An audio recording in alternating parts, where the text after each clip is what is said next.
Hey, it's day 68 of me trying to improve my speaking skill. Today I'm gonna talk about the recovery concept again, but in a more structured way. Okay, let's get going to that. Recovery is a process of regaining something back to its normal state. Emphasize on the process. Recovery have many types. Of course, something needs to be recoverable to be able to have a recovery process.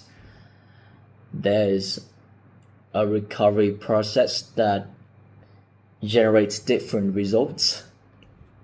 It can be recovered. There's all things that can be recovered back to 100% of its original state. There are things that can partly be recovered, but still altered, still be damaged in some way. And there's objects, animals that can be recovered and even improved after the recovery process. The concepts of recovery are inherently tied to time, to objects, and to like cycle. It's also inherent. It's also tied to our physical bodies. It's tied to the physical process, of course, of animals and of humans. It's basically the recovery system that we currently have.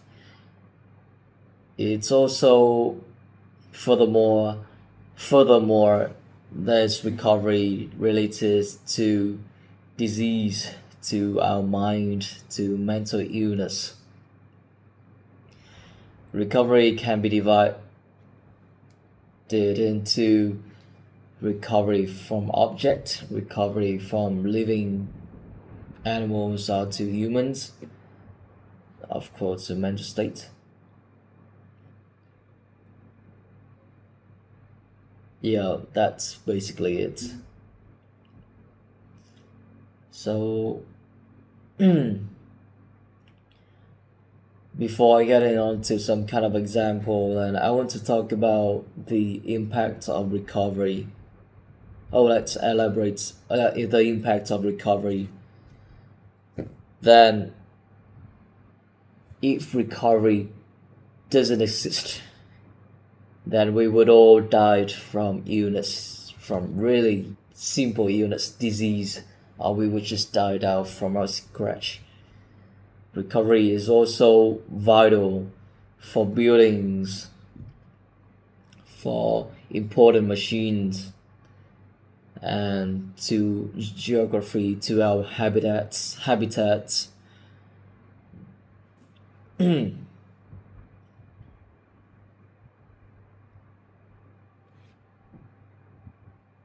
Although it's more important to our body and to our mental rather than the habitats or the external environments. Our external environments tends to be harder to be recovered, and there's still lots of resources that we haven't excavated yet. So our society tends to focus more on the recovery process of the human body and mind more than our environment.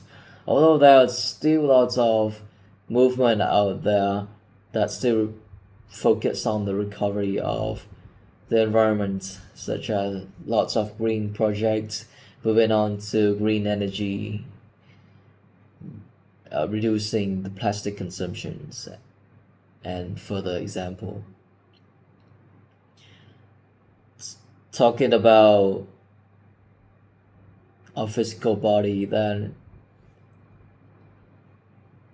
in addition of, aside from our immune system being part of our recovery system, and aside from recovering from different kind of diseases and illness, recovery is also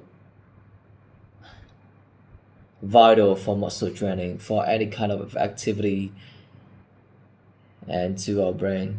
I mean, recovery, yeah, I did underestimate the importance of recovery, because recovery is one of the most important aspects for us to be able to move around.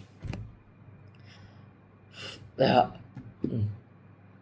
for anything to move, especially for biological matters like us, then recovery is tremendously important, because every time we move, every time we use our muscle, every time we think something in our brain, then there's lots of chemical that's fired in our brain. There's acid lactic, there's a lot of waste chemical building up in our body, and if we can't recover from all of the waste that we produce through our movement and through our thoughts, we would be rendered useless in a matter of minutes, of hours, instead of years, like our usual lifespan. Yeah, so recovery is tremendously important. Aside from our basic function, then recovery is got quoted by Dorian Yates, the 7-time, I think the guy was have 6-time only bodybuilding champions in the world.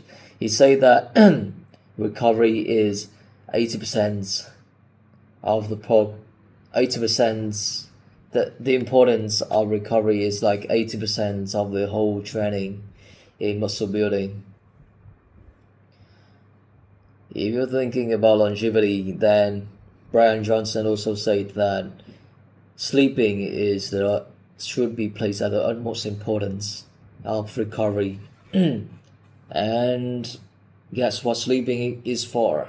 It's to let our body to have a window, to have a freeze where we could effectively recover from all the waste that we have built up throughout the day.